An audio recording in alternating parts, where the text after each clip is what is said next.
அனைவருக்கும் இனிய காலை வணக்கம்.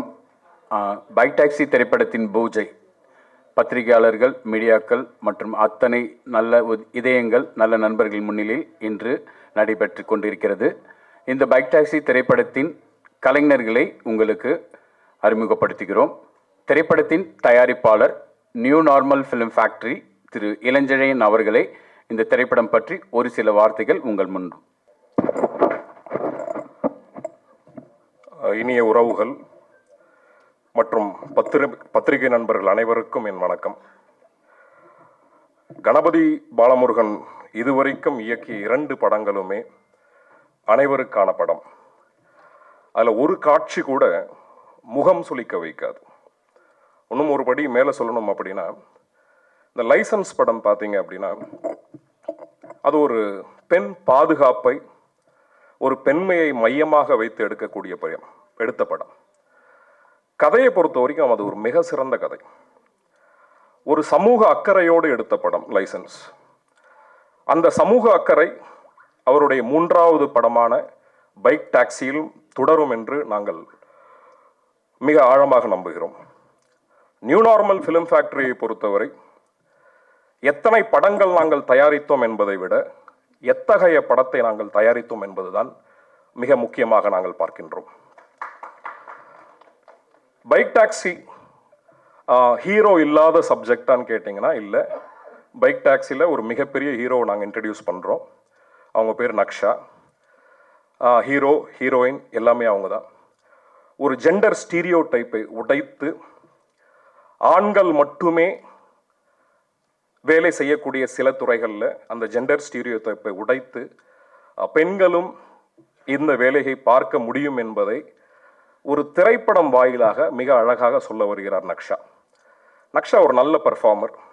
இந்த படம் முடிஞ்ச உடனே நக்ஷாவை ஒரு மிகப்பெரிய ஒரு லீடு ஹீரோயினா, தமிழ்நாட்டில் ஒரு மிக சிறந்த ஹீரோயினா நீங்கள் பார்ப்பீங்க அப்படின்றதுல நாங்கள் ரொம்ப தெளிவாக நம்புகிறோம். எங்களுடைய கேஸ்ட் அண்ட் க்ரூ ரொம்ப நம்புகிறோம். அதை நீங்கள் திரைப்படம் வந்த பிறகு நக்ஷாவுடைய பெர்ஃபார்மன்ஸ் நீங்களே பார்ப்பீங்க. பைக் டாக்ஸியை பொறுத்தவரை கதை சுருக்கம் என்ன அப்படின்னா, ஆண்கள் மட்டுமே வேலை செய்யக்கூடிய அந்த ஒரு வேலையை ஒரு பெண் முதல் முறையாக ஒரு பைக் டாக்ஸி டிரைவராக செல்கிறார். அவர்களை சுற்றி இருக்கும் அந்த பெண்மையை மையமாக கருத்தில் கொண்டு எடுக்கக்கூடிய படம். அவர் அந்த துறையில், அந்த வாழ்க்கையில் சந்திக்கக்கூடிய பல மனிதர்களுடைய கதை சம்பவம் தான் இந்த பைக் டாக்ஸி. இதுவும் ஒரு நெகிழ்ச்சியான கதையாக இருக்கும் என்பதை நாங்கள் மிக தெளிவாக நம்புகிறோம். ஒரு சமூக அக்கறையோடு மட்டுமே கணபதி பாலமுருகன் படம் எடுப்பார் என்பதை தனிநபராக நான் மிக முக்கியமாக நம்புகிறேன். இந்த திரைப்படம் வெற்றி பெற உங்களுடைய அனைவரின் வாழ்த்துக்களும் எங்களுக்கு ஆசீர்வாதங்களும் தேவை. நன்றி, வணக்கம். முதன்மை கதாபாத்திரம் ஏற்றிருக்கும் நக்ஷா, அதாவது தமிழ் திரையுலகில் தொடர்ந்து பெண்மைய கதாபாத்திரங்களை வைத்து நான் எழுதிட்டு இருக்கேன். எனக்கு ரொம்ப சந்தோஷமாக இருக்குது. அப்படிப்பட்ட ஒரு இயக்குனராக கூட நான் அப்படி தொடர்ச்சியாக நீடிக்கலாம் தான் நினைக்கிறேன். மார்கழி திங்கள், அதுக்கு முன்னாடி ராமராஜன் சார் நடித்த சாமானியன் திரைப்படத்தில் ஒரு முதன்மை கதாபாத்திரம் பண்ணியிருக்காங்க. அதெல்லாம் தாண்டி இந்த படம் பைக் டாக்ஸி, வித்யா அப்படின்ற ஒரு கதாபாத்திரம் ரொம்ப கடினமான கதாபாத்திரம். பாலச்சந்தர் சார் படத்துடைய ஹீரோயினை பார்த்துருப்பீங்க. அவங்க இன்னி வரைக்கும் மறக்க முடியாது. ரேவதி, சுகாசினி, நிறைய பேர். அப்படி ஒரு கதாபாத்திரம். என்னைய பழைய ஃபீல்டில் சொல்கிறீங்களோன்னு நினச்சிடாதீங்க. 2024க்கு உண்டான ஒரு அப்டேட்டோட இப்போ இருக்கிற பெண்கள் எந்த அளவுக்கு அவங்க ரொம்ப ஒரு பயம் இல்லாமல் பாதுகாப்பாக துருதுருப்பாக இருக்காங்களோ அப்படி ஒரு பெரிய கதாபாத்திரம் இது. இந்த கதை அதுதான் நான் சொல்கிறேன். இந்த கதைக்கு முன்னாடி நக்ஷாவை நாங்கள் தேர்ந்தெடுத்ததுக்கான காரணம், அவங்களுடைய பெர்ஃபார்மன்ஸ் பார்த்துருக்கோம். 2 படங்கள் பண்ணியிருக்காங்க. இந்த படம் ஒரு தனியாக கீர்த்தி சுரேஷ், அப்புறம் நம்ம சாய் பல்லவிக்கு நடித்த கார்கி, அந்த மாதிரி முழு படத்தையுமே அவங்க தோளோடு தோல் சேர்த்து தாங்க போகிறாங்க. அதுக்கான மிகப்பெரிய வலிமை அவங்கக்கிட்ட இருக்குது. ஸோ இந்த திரைப்படத்தை பற்றி ஒரு சில வார்த்தைகள் முதன்மை கதாபாத்திரம் ஏற்றிருக்கும் வித்யா எனும் நக்ஷா சரணை பேச அழைக்கிறேன். எல்லாருக்கும் வணக்கம். என் பேர் நக்ஷா சரண். ஃபஸ்ட்டு என்னோட வாய்ஸுக்கு மன்னிப்பு கேட்டுக்கிறேன். I am not feeling well. இங்கே வந்திருக்க எல்லாரும், Kali Venkat sir, Vaiyapuri sir, Raina ma'am, it's an honour to work with you ma'am, and press and media family, இங்கே எங்களை சப்போர்ட் பண்ணுறதுக்கு ரொம்ப ரொம்ப தேங்க்யூ. இதே மாதிரி கடைசி வரைக்கும் எங்களை சப்போர்ட் பண்ணுவீங்கன்னு நம்புகிறோம். டைரக்டர் சார் ரொம்ப ப்ரௌடாக அவர் சொல்லிப்பார், ஐ ரைட் குட் விமன் கேரக்டர்ஸ்னு. I think it's is biggest asset. So அந்த ஒரு இதில் எனக்கு இந்த கேரக்டர் கிடச்சது. I am very very blessed. And இந்த கேரக்டருக்கு ஒரு ஜஸ்டிஸ் கொடுப்பேன்னு நம்புகிறேன் சார். நிறைய டைம் எடுத்துக்கல. Thank you so much. I think once the project is done இன்னும் பேச வரேன். படத்தின் ஒளிப்பதிவாளர் என்னுடைய நண்பர் இயக்குனர் சுசீந்திரன் கிட்ட நான் உதவியாளராக இருக்கும்போது அவர் மதி கேமராமேன் கிட்ட அசிஸ்டண்ட்டாக ஒர்க் பண்ணவர். அவர் இந்த திரைப்படத்தை பற்றி ஒரு சில வார்த்தைகள். எல்லாருக்கும் வணக்கம். கணபதி பாலமுருகன் இயக்கத்தில் நான் ஒளிப்பதிவு பண்ணுறேன். இந்த படத்தோட கதை ஃபுல்லாக ஒரு பைக் டாக்ஸி பற்றின கதை. ஸோ ஒளிப்பதிவும் சரி எல்லாமே டிஸ்கஸ் பண்ணியிருக்கோம். நிறைய எக்ஸ்டீரியர் ஷாட்ஸ் இருக்குது. என்னோட பெஸ்ட் ஒர்க் இந்த படத்தில் கண்டிப்பாக இருக்கும். நன்றி. பாடல்களை எழுத இருக்கும் எனது பாசத்துக்குரிய நண்பர் கார்த்திக் நேத்தா. 2 படங்கள், அதில் முதல் திரைப்படம் கவுண்டமணி திரைப்படத்தில் ஒரு அருமையான பாடலை எழுதினார். இன்று மிக உயரம் தொட்டிருக்கிறார். அந்த உயரத்திற்கு முதற்கண் வாழ்த்துக்கள். கார்த்திக் நேத்தா, இந்த திரைப்படத்தை பற்றி ஒரு சில வார்த்தைகள். நேற்று நைட்டு தான் ஃபோன் பண்ணி வரணும்னு சொன்னால் உடனே வந்திருக்காரு. கதை கூட கேட்கல, அவரு என்ன பேச போகிறாரு எனக்கு தெரியல. ரொம்ப நன்றிண்ணா பாலாண்ணா. எல்லோருக்கும் வணக்கம். முதல்ல ரஹனா மேம்க்கு வணக்கம். ரொம்ப வருஷத்துக்கு அப்புறம் மேமை நேரில் பார்க்குறேன். கதை கேட்கணும்னு இல்லை, ஏன்னா பாலாண்ணா இப்படி எடுப்பாங்கன்னு தெரியும். அந்த படத்தில் ஒரு பயணத்தை பற்றி படம் இல்லையா, அதனால் அவரோட பயணமும் நான் பார்த்துருக்கேன் வாழ்க்கையில். அதனால் நல்லாவே சிறப்பாக இருக்கும். அவர் எந்த மாதிரியான சூழல் தந்தாலும் சிறப்பாக எழுதிடுவோம் அப்படிங்கிறது தான் தமிழ் துணையாக இருக்குது. ப்ரொடியூசர் சார் சொன்ன போல் பெண்கள் சில துறைகளுக்குள்ளே வரவே முடியாது அப்படின்ற மாதிரியான ஒரு ஆண் மையம் இருக்கு இல்லையா, அதை உடைக்கக்கூடிய நிறைய துறைகள் எனக்கு வந்துடுச்சு. நிறைய பேர் உள்ளே வந்துட்டோம். இந்த படம் அதற்கான ஒரு முன்னோட்டமாக திரைத்துறையில் இருக்கும் அப்படிங்கிறது நல்லாவே தெரியுது. அவங்க நடிக்கிறவங்களுக்கு முதற்கண் வாழ்த்துக்கள். ஆமாம், சிறப்பாக வரட்டும். எல்லாருக்குமே மகிழ்ச்சி. அண்ணனோட அவரோட முதல் படத்தில் எழுதியிருந்தேன். 2வது படம் கொஞ்சம் எழுத முடியல. இப்போ இந்த படத்தில் மீண்டும் இணைஞ்சிருக்கோம். ரஹனா மேடத்தோடையும் அப்படி தான். மேடமோட ஒரு படம் ஒர்க் பண்ணியிருந்தேன், நிலம் நீர் காற்றுன்னு ஒரு படம். அந்த படமும் ஒரு சமூக பிரச்சனையை பேசின படம் தான். இதுவுமே சமூகத்தில் இருக்கக்கூடிய ஒரு மைய விஷயத்தை வந்து அலசக்கூடிய திரைப்படமாக இருக்குது. உலக அளவில் உலக திரைப்படங்களில் நிறைய படங்கள் இந்த பயணத்தை குறித்து நிறைய ஆழமான பயணத்தின் வழியாக நிறைய தத்துவங்களை பேசிய படங்கள் உண்டு. ஈரானிய படங்களில் நிறைய படங்கள் நீங்கள் பார்க்கலாம். அதில் பெரும்பாலும் எல்லா படங்களுமே ஒரு பயணம் சார்ந்த திரைப்படமாக இருக்கும். அப்பாஸோட திரைப்படங்கள் குறிப்பாக சொல்லணுன்னா அப்பாஸ் கைராசாமியோட படம், அதில் டாக்ஸி வச்சு ஒரு படம் பண்ணியிருப்பார் அவர். ஒரு டாக்ஸி டிரைவர், அவங்க சந்திக்கிற பேசஞ்சர்ஸ், அவங்களுக்கு இடையில் இருக்கக்கூடிய ஊடாடல்கள், அதன் வழியாக ஒரு வாழ்க்கையின் தத்துவத்தை மிக சிறப்பாக சொல்லக்கூடிய படமாக அவருடைய படங்கள் இருக்கும்.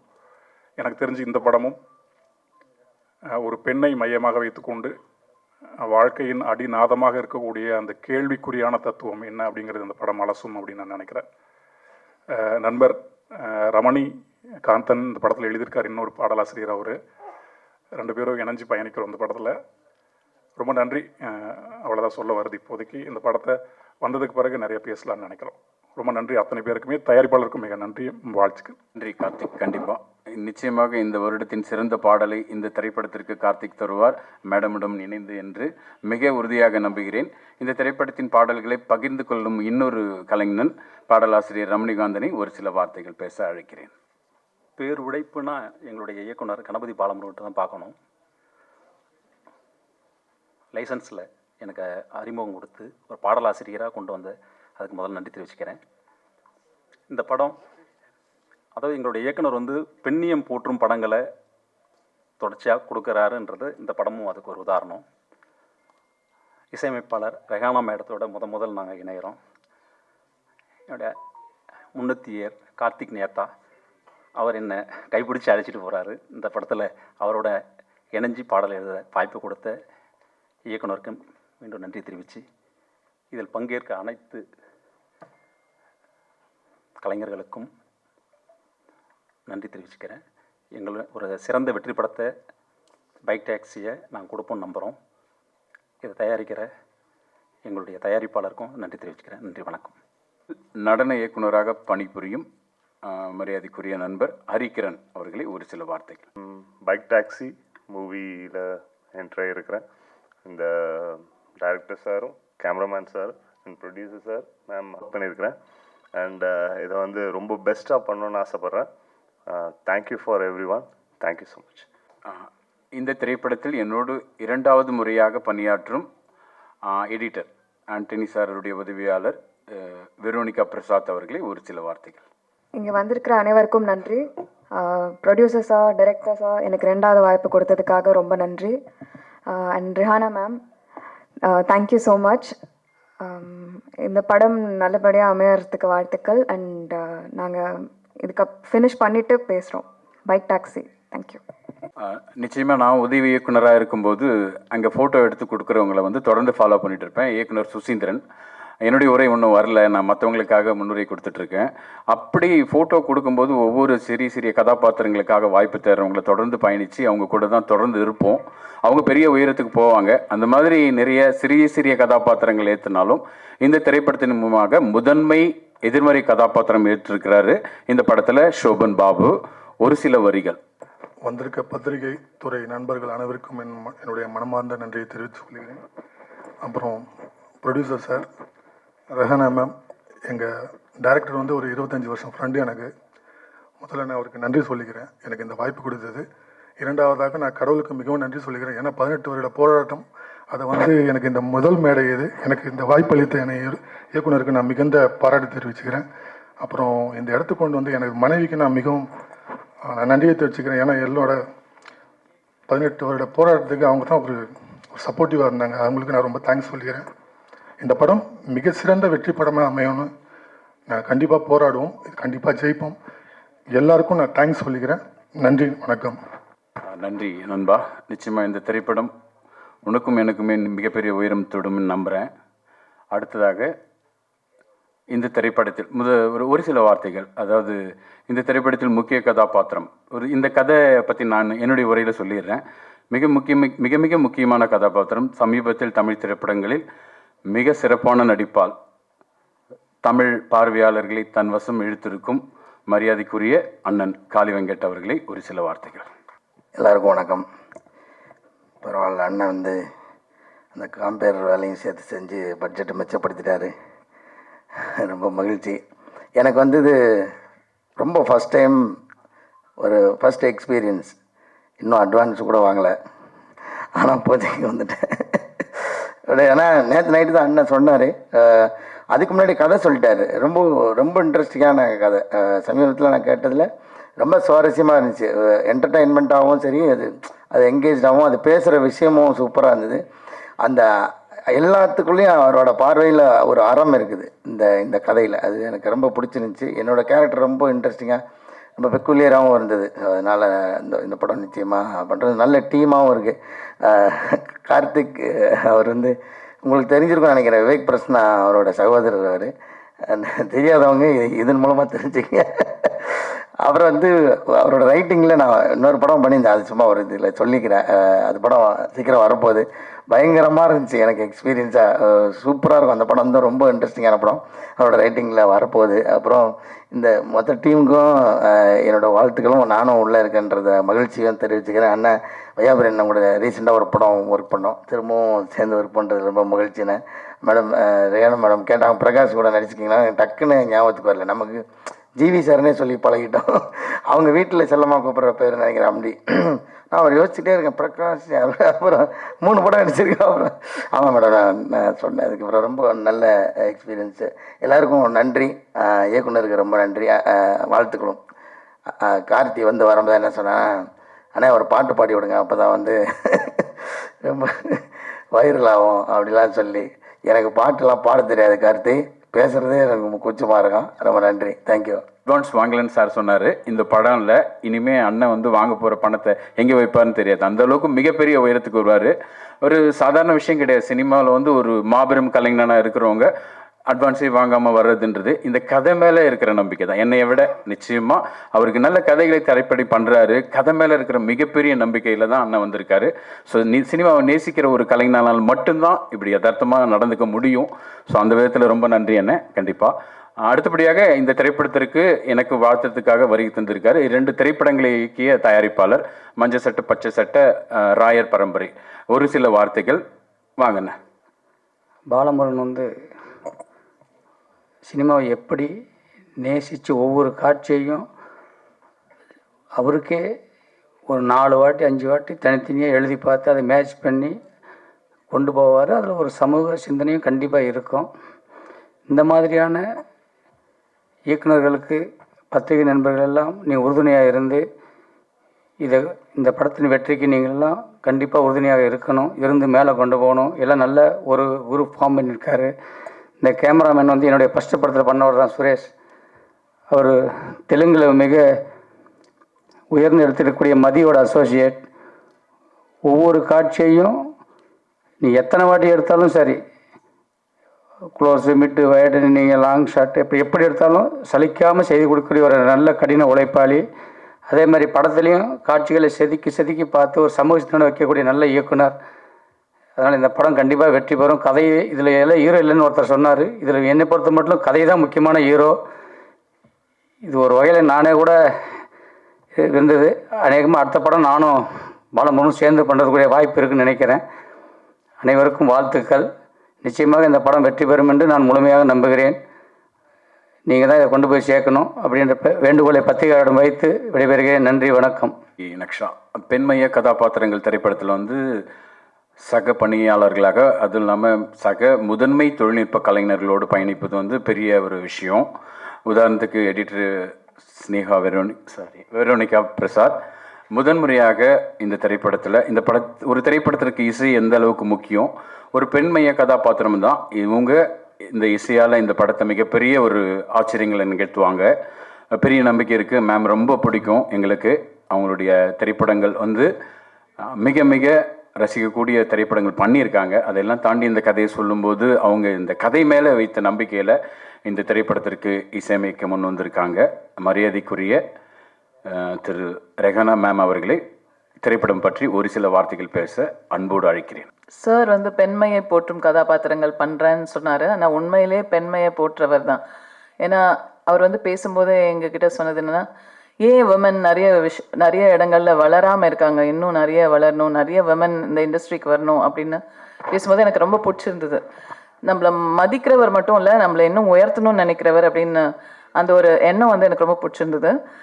நெக்ஸ்ட் அவர் சொன்ன கதை வந்து I was so impressed with that story. It was so good. அது இது வரைக்கும் நான் கேட்ட கதைகளில் சூப்பராக இருந்தது. Lakshya is very lucky to get this role. Really I'm telling you. அவங்க ஒரு நதியா மாதிரி, சுஹாசினி மாதிரி டெஃபினட்டாக வருவாங்கன்னு நினைக்கிறேன். அந்த மாதிரி ஒரு பொட்டென்ஷியல் உள்ள படம். அவங்க தான் இல்லை ஹீரோ ஹீரோயின் எல்லாமே.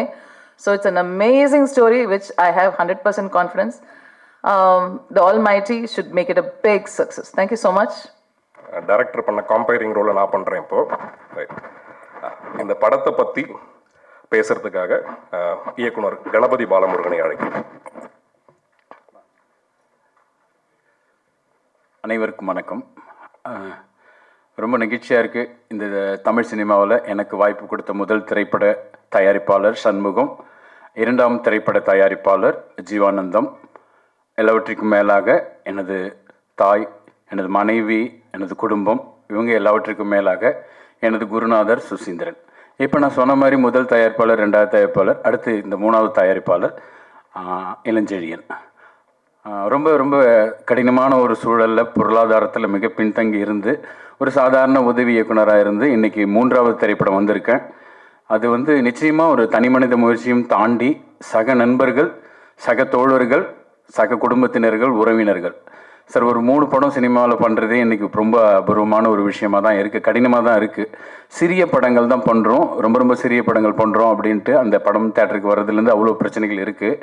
எல்லா கடினமான காலங்களையும் கடந்து இந்த நிலைக்கு நான் வருவதற்கு காரணமாக இருந்த அத்தனை நல்ல இதயங்கள், அதாவது ஜிபேலே என் வாழ்க்கை நடந்துட்டு இருந்துச்சு. அப்படி ஒரு நல்ல இதயங்கள் இருக்காங்க. நைட்டு 12 மணிக்கு 1 மணிக்கு எல்லாருடைய வாழ்க்கையும் அப்படி தான் இருக்குது. ஸோ இந்த நிமிஷம் வரைக்கும் எனக்காக உதவிய அத்தனை நல்ல இதயங்களுக்கு நன்றி கூறிட்டு நான் இந்த திரைப்படத்தை பற்றி பேசுகிறேன். பைக் டாக்ஸி ரொம்ப ஸ்ட்ராங்காக இருப்போம். அந்த டே இன்னும் ஷூட்டிங்கே போல் டிசைன் பண்ணியிருக்கோம். ஸோ ஷூட்டிங்கே போல் இந்த படத்தோடைய கதையை கூட எங்களால் ரொம்ப தைரியமாக சொல்ல முடியும். ஏன்னா எங்கள் எண்ணம், எங்கள் சிந்தனை இன்னொரு இயக்குனருக்கு கண்டிப்பாக வராதுன்றதுல பெரிய நம்பிக்கை இருக்குது. ரத்தன சுருக்கமாக இந்த படத்தினுடைய கதையை சொல்ல முடியும். ஒரு ஃபீமேல் பைக் டாக்ஸி ரைடர் வித்யா அப்படின்ற பெண் ஒரு நாள் தன்னுடைய பயணத்தை ஆரம்பிக்கிறாங்க. அவங்க சந்திக்கிற 6 பயணங்கள், 6 சுவாரஸ்யமான மனிதர்கள், 6 பேர் இருக்காங்க இந்த படத்தில். வந்து இன்னும் நிறைய நடிகர்கள் இருக்காங்க, இருந்தாலும் அவங்கள முறைப்படி நம்ம அறிவிக்கணும். காளி வெங்கட் அண்ணன் மாதிரி, வையாபுரி அண்ணன் மாதிரி சில பேர் உடனே வந்தாங்க இல்லைங்களா. அந்த மாதிரி இந்த திரைப்படத்தில் ஒரு பெண் பைக் டாக்ஸி ஓட்டுநர் சந்திக்கிற 6 சுவாரஸ்யமான கதைகள். ஆன்டாலஜி கிடையாது, இது என்டையர் 6 கதைகள்லையுமே வித்யா என்ற பெண் கனெக்ட் ஆகியிருப்பாங்க. நவரசங்களை தாண்டி அத்தனை ஒரு விஷயங்களையும் குணாதிசயங்களையும் பிரதிபலிக்கிற ஒரு அற்புதமான கேரக்டரு. ஸோ ஒன் டேல நடக்கிற இன்சிடெண்ட்டு 6 கதைகள், அருமையான கதைகள் இருக்குது. ஸோ அது அதே சமயம் நீங்கள் எதிர்பார்க்குற மாதிரி இன்னைக்கு 2024 மஞ்சுமல் பாய்ஸ்னு ஒரு படம் மிகப்பெரிய வெற்றி, சாதாரண வெற்றியில் மிகப்பெரிய வெற்றி. எல்லா இயக்குநர்களுமே அப்படி ஒரு பெரிய வெற்றிக்காக தான் சார் எழுதுகிறாங்க, திரைக்கதை அமைக்கிறாங்க. நிச்சயமாக இப்போ சமீபத்தில் இருக்கிற ஒரு வெற்றியை நம்ம கொண்டாடி தான் ஆகணும். அப்படி எந்த விதத்திலும் எல்லா இயக்குனரும் ஒரு பெரிய வெற்றி படம் கொடுத்தது தான் நினைப்பாங்க. அப்படி ஒரு பெரிய வெற்றி படத்தை கொடுக்கணுன்ற நம்பிக்கையோடு வந்திருக்கோம். ஸோ படத்தோடைய முதல் நாள் பூஜை ஷூட்டிங்கு நாளைக்கு, அதுக்கப்புறம் தான் பிளான் பண்ணுறோம். இந்த படத்தோட கதையை நான் உங்களுக்கே சொல்லியிருக்கேன். ஸோ நம்பிக்கை இருக்குது. மிக மிக மிக நேர்மையாக எழுதப்பட்ட கதை பார்வையாளர்களை சுவாரஸ்யப்படுத்தும் என்பதில் எங்களுக்கு எந்த விதமான டவுட் எல்லாம் கிடையாது. ஸோ இந்த வாய்ப்பிற்கு எனக்கு உதவிய அத்தனை இதயங்கள், யாராவது பேர் சொல்ல மறந்துட்டாலும் பரவாயில்ல, அதுக்கு தான் சொன்னேன், அத்தனை நல்ல இதயங்களுக்கும் நன்றி கூறுகிறேன். இந்த திரைப்படத்தின் மூலமாக நிச்சயமாக ஒரு தேர்ந்த மிக சிறந்த இயக்குனராக என்னுடைய பயணம் இருக்கும். அதுக்கு என்னுடைய அத்தனை உறவுகளுக்கும், திரையுலக சொந்தங்களுக்கும், திரையுலக நண்பர்களுக்கும், உறவுகளுக்கும், நண்பர்களுக்கும் நன்றி. நிச்சயமாக அதாவது என்ன உரை எல்லாமே நன்றி உரையாக தான் இருக்கும் பார்த்தீங்கன்னா. ஸோ நன்றி அப்படின்றத தாண்டி அன்பை விதைக்கிறோம். பேரன்பு பெருத்தோங்கட்டும். மிக்க நன்றி. தாய்ப்பாக, அதாவது திரைப்படத்தின் முத்தாய்ப்பாக இந்த திரைப்படம் வந்து ஒரு தந்தை மகள் விஷயம் இதுக்குள்ளே ரொம்ப இருக்குது. ஏன்னா ஒரு மகள் வந்து பார்க்கும்போது எல்லா பொண்ணுங்களுமே அப்பாவுக்கு தான், எல்லா அப்பாக்களுக்கும் பொண்ணுங்களை தான் ரொம்ப பிடிக்கும். ஸோ இந்த திரைப்படத்தில் ரொம்ப ரொம்ப முக்கியமான ஒரு கதாபாத்திரம் வித்யாவின் தந்தையாக வருகிற திருநாவுக்கரசு என்னும் கதாபாத்திரம் ஏற்க இருக்கிற மூத்த நடிகர் சொல்லி அண்ணன் வயசாயிடுச்சுன்னு நான் சொல்ல வரல, திரையில் ரொம்ப நடிப்பில் வரும் மூத்த நடிகர் திரு வையாபுரி அண்ணன் அவர்கள் இந்த திரைப்படம் பற்றி ஒரு சில வார்த்தைகளை உங்கள் முன் பேசுவார். எங்களை வாழ வைத்துக் கொண்டிருக்கும் தமிழ் சினிமா ரசிகர்கள் ஆகிய உங்கள் அனைவருக்கும் எனது பணிவான வணக்கம். இயக்குனர், ஒளிப்பதிவாளர், எடிட்டர், இசையமைப்பாளர் மற்றும் எனது சகோதரர் காளி வெங்கட், இன்னும் நடிக்க இருக்க மற்றவங்க, பத்திரிகை நண்பர்கள், ஊடக நண்பர்கள் அனைவருக்கும் இனிய காலை வணக்கம். அதாவது அப்பான்னு சொன்னோடனே ஒரு சின்ன நடுக்கம் வரும், எல்லாருக்கும் ஒரு பயம் வரும். அதாவது அப்பா ஸ்தானத்துக்கு போயிட்டோன்னா ஆல்ரெடி போயாச்சு, 2 பிள்ளையை பெற்றாச்சு, நீங்கள் புதுசாக ஏதோ அப்பா வேறு நினச்சிட்டு இருக்காங்க. அப்பானா நிறைய பொறுப்புகள் இருக்கும், ஆனால் இதில் அப்பா இருக்காரு, அப்பாவை விட பொறுப்பு அதிகமாக இருக்கிறது நம்ம லக்ஷா. உண்மையிலே அந்த கதையை கேட்கும்போது ரொம்ப வருஷம் கழிச்சு யாரும் நம்மளை கூப்பிட்டு கதை சொல்ல போகிறதில்ல, வாங்க ஒரு 4 நாள் ஒர்க்கு, இந்த அவர் கூட வர்றீங்க, இவர் கூட வர்றீங்க அப்படின்னு சொல்லிட்டு போவாங்க. ஆனால் முதலாக கூப்பிட்டு ஒரு கதையை சொல்லி ரொம்ப வருஷத்துக்கு அப்புறமா அந்த கதை சொல்லி முடித்தோடனே அவரை கட்டி பிடிச்சி, உண்மையிலே அவர் சொல்லிட்டு இருக்கும்போதே நான் அழுதுட்டேன். அவ்வளவு பிரமாதமாக அந்த எந்த கேரக்டருமே சின்னது பெருசு சொல்ல முடியாது, அத்தனை கேரக்டரும் அவ்வளவு அற்புதமாக இருந்தது. நான் லைசன்ஸ்னு ஒரு படம் ஒரே ஒரு நாள் ஒர்க் பண்ணேன். அவர் கூட அப்போ பேசலை என்கிட்ட, அந்த அசிஸ்டன்ட் விட்டு பேச சொல்லி, இப்போ சார் இந்த கதையில் வந்து நீங்கள் தான் இதை சொல்கிறது, உங்கள் மூலமாக தான் இந்த லைசன்ஸ்னால் என்னங்கிறது ரிவீல் ஆகும், அதில் ஒரு நாள் தான் சார் ஒர்க்கு, ஆனால் கொஞ்சம் எனக்காக பண்ணுங்க அப்படின்னு சொன்னார். சரி போய் பார்த்தேன், என்ன கேரக்டர் என்ன எதுவுமே சொல்ல, ஒரே நாள் நடிச்சாச்சு முடிச்சாச்சு. ஆனால் அவர் அங்கே பேசுவாரா பேச மாட்டாரானே தெரியல. இவர் மட்டும் பேசாமல் உட்காந்துக்கார், மற்றவங்க எல்லாம் பேசுகிறாங்க. இவர் என்ன கதை சொல்ல போகிறார் நம்மகிட்ட அப்படின்னு சொல்லிட்டு தான் போனேன். ஆனால் உண்மையிலே மிரள வச்சுட்டார். நான் கணபதியை பார்த்துருக்கேன், கணபதியோடு சேர்ந்து முருகனை இப்போ தான் பார்க்குறேன். அண்ணன் தம்பி 2 பேர்த்தையும் ஒரு உருவத்தில் பார்க்குறேன். உண்மையாக ரொம்ப பிரமாதமாக கதை சொன்னார். ஒரு படம் இல்லை, 2 படம் இல்லை, 3வது படம், அதாவது 1ல் விட்டால் 3ல் பிடிப்பான்னு சொல்லுவாங்க. 3வது படம் கண்டிப்பாக இந்த படம் பெரிய வெற்றி படமாக அமையும் நான் அவர்கிட்ட சொன்னேன். சொல்லிட்டு சொன்னேன், ஹீரோயின் யாருன்னு கேட்டேன். இந்த மாதிரி லக்ஷான்னு ஒருத்தங்க புதுசாக பண்ணுறாங்க அப்படின்னு சொல்லி சொன்னார்.